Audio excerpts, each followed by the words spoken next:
الحمد لله الذي هدانا لهذا وما كنا لنهتدي لولا أن هدانا الله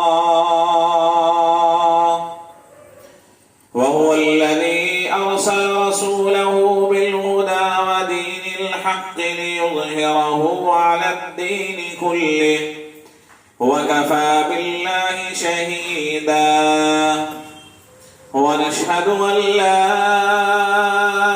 إله إلا الله وحده لا شريك له ونشهد أن سيدنا وحبيبنا وسندنا وشفيعنا ومولانا محمدا عبده ورسوله وبارك وسلم تسليما كثيرا كثيرا.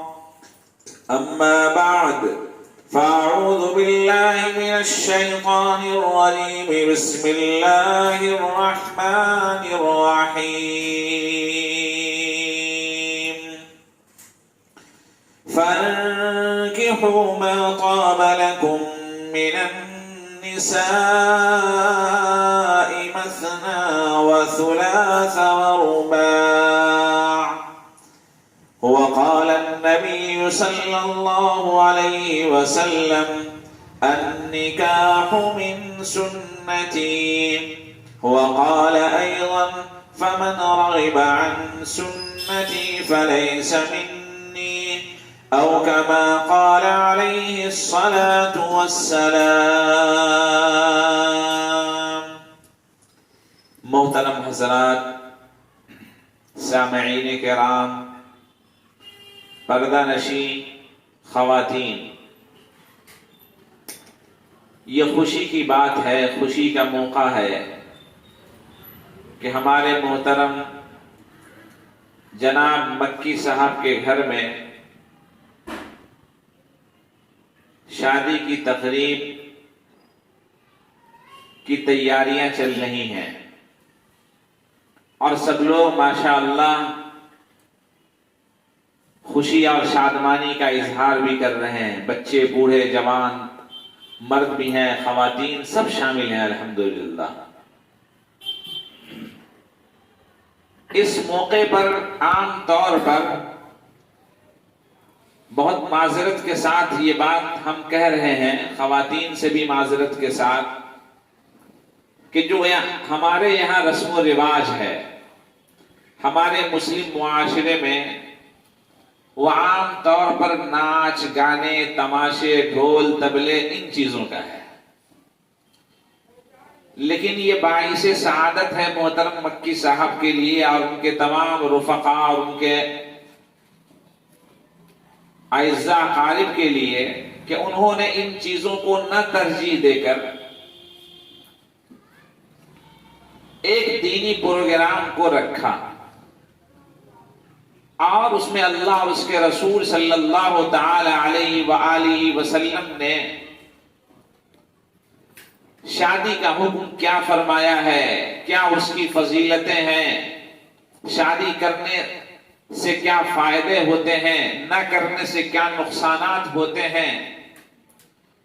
اس طرح کی باتیں سننے سنانے کا ہم سب کو موقع عطا فرمایا کہ تم شادی کرو ان عورتوں سے، ان لڑکیوں سے جو تمہیں اچھی لگے، بھلی معلوم ہو. اس میں پھر اختیار دیا گیا.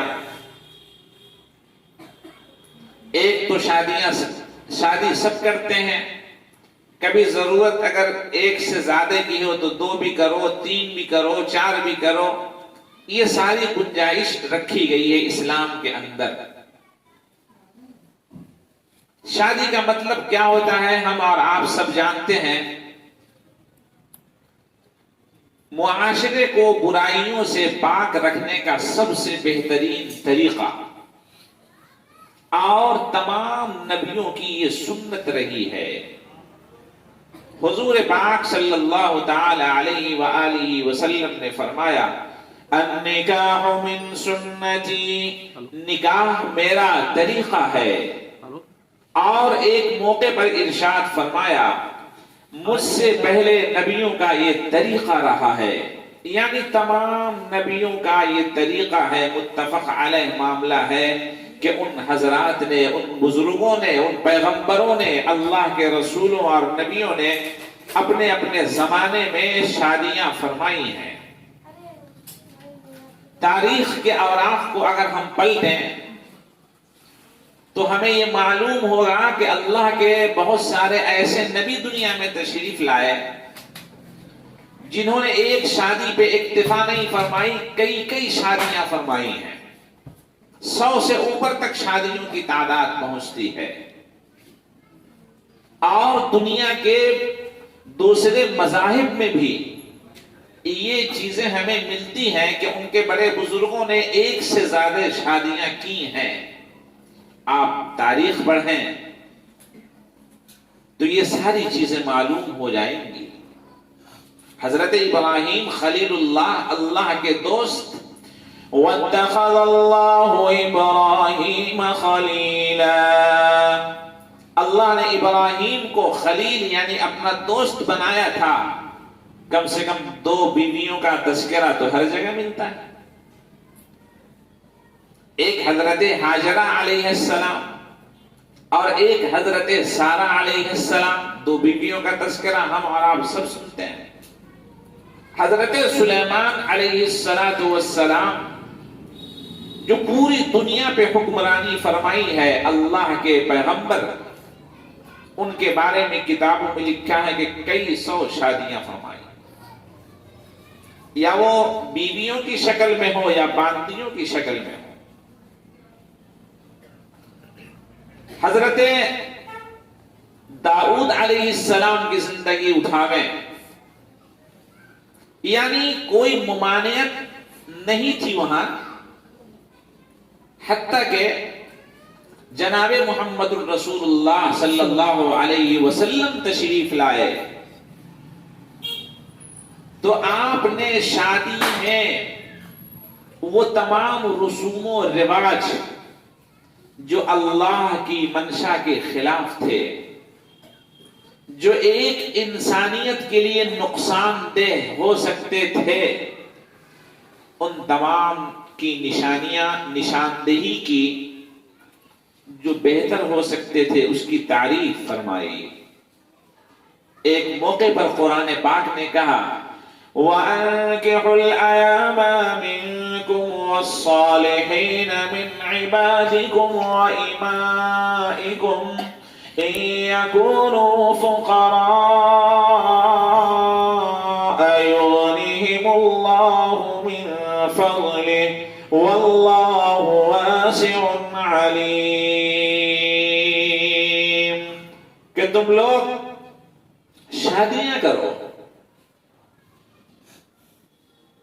اور شادیوں میں خلاصہ پورا ہم بیان یہ کر رہے ہیں کہ اس میں مالداری مت تلاش کرو، لونڈیاں مل جائیں، بیوہ مل جائیں، غریب لڑکیاں مل جائیں، تمہیں ضرورت شادی کی ہے تم شادی کرو اللہ کا نام لے کر کے۔ اور شادی میں سب سے پہلی چیز فخر و فاقہ آتی ہے۔ شادی کریں گے یہ خرچ، یہ خرچ، یہ خرچ، یہ خرچ، یہ خرچ، خدا فرماتا ہے إِن يَكُونُوا فُقَرَاءَ يُغْنِهِمُ اللَّهُ مِن فَضْلِهِ، اگر وہ مجبور ہوں گے، غریب ہوں گے، تنگ دست ہوں گے، فقیر ہوں گے، محتاج ہوں گے، ضرورت مند ہوں گے، خدا اپنے فضل سے ان کو مالدار کر دے گا۔ رسول پاک صلی اللہ علیہ وسلم نے ارشاد فرمایا تنكح المرأة لأربع لمالها ولحسبها ولجمالها ولدينها فاظفر بذات الدين تربت يداك، 4 چیزوں کو دیکھ کر کے لڑکی سے شادی کی جاتی ہے۔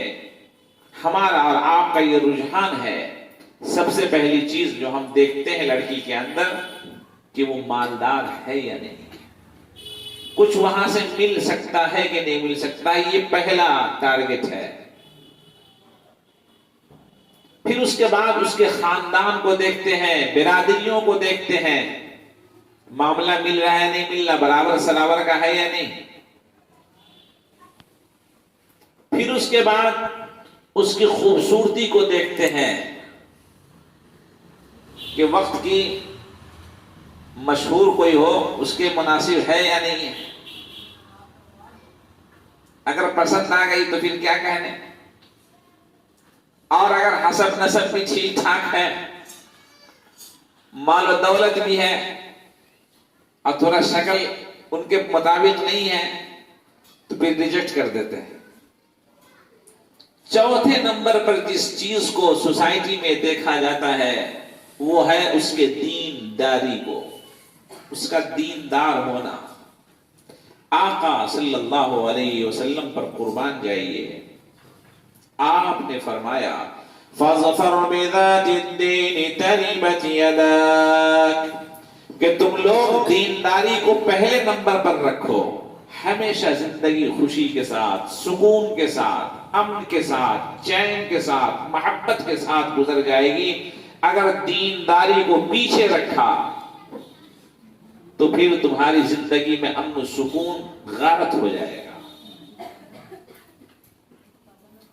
کتنا بڑا اصول دیا آقا صلی اللہ علیہ وآلہ وسلم نے، اور نوجوانوں سے مخاطب ہو کر کے فرمایا یا معشر الشباب من استطاع منکم الباءة فلیتزوج، تم میں سے جو کوئی نکاح کی حیثیت، استطاعت، طاقت و قوت رکھتا ہے اس کو شادی کرنی چاہیے، نکاح کر لینا چاہیے.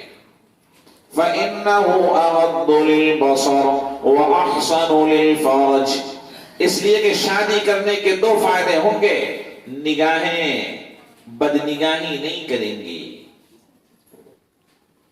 اور انسان کی شرمگاہیں محفوظ رہیں گی. اور جس کو اس کی وسعت نہ ہو، نوجوان ہو گیا ہو، طاقت و قوت ہو، لیکن اسباب اس کے پاس شادی کے نہ ہو، فَعَلَيْهِ بِالصِّيَامِ فَعَلَيْهِ بِالصَّوْمِ، اس کو روزے رکھنا چاہیے. اور روزے اتنے رکھنے چاہیے کہ اس کی شہوت ختم ہو جائے، ٹوٹ جائے. ختم ہونے کا مطلب ٹوٹ جائے، غلط نگاہیں پڑ جائیں تو شہوت کا کنٹرول کرنے کی طاقت اس کے اندر آ جائے. اتنے دنوں تک نفلی روزے رکھنے ہیں، رمضان کے روزے الگ، نفلی روزے الگ، شہوت کو کم کرنے کے لیے. حضور پاک صلی اللہ علیہ وسلم نے ارشاد فرمایا اذا خطب الیکم من ترضون دینہ وخلقہ فزوجوہ. یہ حدیث مردوں سے زیادہ خواتین کو سننے والی ہے جو میں پڑھ رہا ہوں، توجہ کے ساتھ سنیں. اذا خطب الیکم من ترضون دینہ وخلقہ فزوجوہ، کہ جب لڑکی کے پاس کوئی ایسا پیغام آئے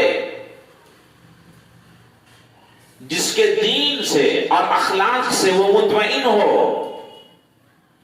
دو چیزیں کہی گئی، پیغام بھیجنے والا ایسا ہو جس کا دین اور جس کا اخلاق مضبوط ہو، مکمل ہو، بہتر ہو، الحمدللہ ہر ایک تعریف کرتے ہوں. فزوجوہ، آقا نے فرمایا پھر شادی کر دو، قبول کرو اس رشتے کو. إِلَّا تَفْعَلُوهُ تَكُنْ فِتْنَةٌ فِي الْأَرْضِ وَفَسَادٌ عَرِيضٌ. اگر ایسا نہیں کیا جائے گا، لڑکا ٹھیک ٹھاک ہے، کما رہا ہے، کھا رہا ہے، اخلاق کردار کا بھی بلند ہے، ایمان میں بھی مضبوط ہے، دینداری بھی اس کے اندر ہے، نماز روزے کا پابند بھی ہے، بڑے چھوٹوں کی قدر بھی کرتا ہے. اگر اس طرح کا پیغام پہنچ جائے تو پھر کچھ دیکھنے کی ضرورت نہیں. آقا نے فرمایا فزوجوہ، پھر اس کی شادی کر دو اس سے. إِلَّا تَفْعَلُوهُ تَكُنْ فِتْنَةٌ فِي الْأَرْضِ وَفَسَادٌ عَرِيضٌ. اگر ایسا نہیں کیا جائے گا تو زمین میں فتنہ و فساد برپا ہو جائے گا۔ حضور پاک صلی اللہ علیہ وآلہ وسلم نے شادی کا ایک مقصد اور بتایا، اور وہ یہ ہے کہ نسلیں چلے۔ شادی اگر نہیں ہوگی تو نسل کا پتہ نہیں چلے گا، انسانیت کا خاتمہ ہو جائے گا۔ آقا صلی اللہ علیہ وسلم نے ارشاد فرمایا، تزوجوا الودود الولود فإنی مکاثر بکم الامم۔ ایسی لڑکی سے شادی کرو جو بہت زیادہ تم سے محبت کرنے والی ہو۔ ایک چہرہ صرف اس کا دیکھ لو، سارے غم تم بھول جاؤ۔ 24 گھنٹے سے تم گھر کے باہر ہو، مصیبت میں ہو، دقتوں میں ہو، پریشانیوں میں ہو، دشمنوں کے نرغے میں ہو، اور جب تم نکل کے کسی طرح گھر پہنچو تو ایک نظر پڑی اس کے اوپر، خوشیوں سے لبریز ہو گیا دل۔ ایسی لڑکی سے شادی کرو، فرما بردار ہو، محبت کرنے والی ہو، اخلاق کردار کی مالک ہو، تمہارے غائبانے میں تمہارے گھر کی بھی حفاظت کرے، تمہارے مال و دولت کی بھی حفاظت کرے، تمہارے اولاد کو تربیت بھی صحیح دے، ایسی تلاش کرو۔ پھر کیا ہوگا؟ آقا صلی اللہ علیہ وسلم نے دوسری بات ارشاد فرمائی، دوسری بات یہ کہی کہ محبت کے ساتھ ساتھ بچی بھی زیادہ جننے والی ہو۔ تزوجوا الودود الولود فإنی مکاثر بکم الامم۔ ایسی لڑکیاں جو محبت بھی ہو، جس کے اندر شوہروں سے محبت کرنے کے ساتھ ساتھ تابعداری بھی ہو، فرما برداری بھی ہو، اخلاق بھی ہو، کردار بھی ہو، اور ساتھ ساتھ بچے بھی زیادہ پیدا کرے، اس لیے کہ میں کل قیامت کے دن امتوں کے اوپر فخر کروں گا اپنی امت کی تعداد زیادہ ہونے کی بنیاد پر۔ ہمارا اور آپ کا معاملہ کیا ہے؟ ایسی کو تلاش کرتے کہ ایک بچہ پیدا ہو، ایک سے زیادہ بڑھ گیا تو 2 ہو، یعنی ہم اور آپ شروع سے ہی رازق زمین پر بن کر بیٹھ جاتے ہیں۔ اللہ یبسط الرزق لمن یشاء ویقدر، خدا جسے چاہتا ہے روزی کے دروازے اس کے لیے کھول دیتا ہے، اور جس کے لیے چاہتا ہے روزی کے دروازے بند کر دیتا ہے۔ خدا رزاق ہے۔ ان اللہ هو الرزاق ذو القوة المتین وما خلقت الجن والانس الا لیعبدون۔ میں نے انسانوں کو اور جناتوں کو اپنی عبادت کے لیے پیدا کیا۔ ما اريد منهم من رزق وما اريد ان يطعمون۔ میں یہ نہیں چاہتا ان سے کہ وہ مجھے کھلائیں، مجھے روزی دیں، یہ خدا فرما رہا ہے۔ ان اللہ هو الرزاق، خدا رزاق ہے۔ کہیں رازق کہا، کہیں رزاق کہا۔ رازق تو صفات کم ہو گئی، رزاق اس سے بڑھ کر کوئی صفات ہی نہیں، دینے والا۔ جس چیز کو جس وقت جس طرح کی ضرورت پڑتی ہے خدا عطا فرما دیتا ہے۔ ہماری شادی ہوئی، پلاننگ شروع ہے، 1 کرنا ہے کہ 2 کرنا ہے، یعنی انسانی زندگی کو اپنے ہاتھ میں لے رہا ہے انسان، اور روزی کو بھی اپنے ہاتھ میں لے رہا ہے کہ ہم یہ کریں گے وہ کریں گے، یعنی انسانی کام جو نہیں تھا، خدائی جو کام تھا، انسان زمین پہ کرنے لگا۔ تو پھر کیا ہوتا ہے وہ تو سب جانتے ہیں، خدا کا غضب نازل ہوتا ہے، اللہ کی لعنت برستی ہے، انسان خدا سے دور ہوتا چلا جاتا ہے، اور پھر نتیجہ یہ ہوتا ہے کہ سوائے مٹر گشتی، وقت کے ضیاع کرنے اور اپنے آپ کا نقصان کرنے کے کچھ اس کو دنیا میں بھی حاصل نہیں ہوتا، اور آخرت میں ایسے لوگوں سے یہ سوال ہوگا کہ تم نے جانوں کو کیوں مارا؟ بِأَيِّ ذَنبٍ قُتِلَتْ۔ پچھلے زمانے میں لوگ اپنی بچیوں کو لے جاتے تھے، گڈھا اپنے ہاتھ سے کھودتے، اور زندہ اس بچی کو دفن کرتے ہیں. بِأَيِّ ذَنبٍ قُتِلَتْ، وہ یہ نہ سمجھے کہ ان سے سوال نہیں کیا جائے گا. سوال کیا جائے گا تم نے کیوں ایسا کیا، اور ان سے پوچھا جائے گا تمہیں کس جرم میں قتل کیا گیا، کس جرم میں زندہ درگور کیا گیا. آج کل کیا ہے، ماں کے پیٹ میں زندہ درگور کیا جا رہا ہے دواؤں کے ذریعے سے اور مختلف طریقوں سے. یہ سب اسی لیے آیا کہ انسان کا ایمان خدا سے کمزور ہو گیا. خدا کی طاقت و قوت کو، اس کی رزاقیت کو، اس کی ربوبیت کو انسان نے سمجھا ہی نہیں. فضول خرچیوں میں تو بڑھتا چلا گیا. شادی میں خرچ کرنے کی کوئی ضرورت نہیں تھی لڑکی والوں کو، لیکن وہ لاکھوں لاکھ کروڑ شادی میں خرچ کرتے ہیں.